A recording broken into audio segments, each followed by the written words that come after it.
Hello বন্ধুরা, কেমন আছেন? বাড়িতে এসে কোনো না কোনো কাজ একটা করতেই হয়।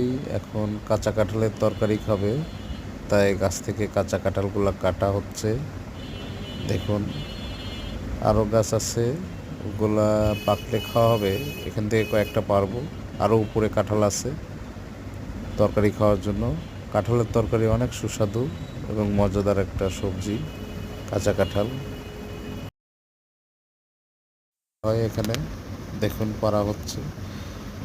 কিন্তু কাঁঠাল পাড়তে গিয়ে বিষ ডাই বলি, যেটা মাদালি বলে, লাল ডাই, কামড় খেয়ে আমার হাত ফুলে গেছে।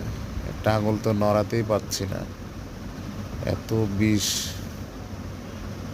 পুরো এক রাত একদিন লাগলো আমার এই হাতের বিষ ডাইয়ের কামড়ের বিষ যেতে। ভালো থাকবেন সবাই। ওকে, বাই।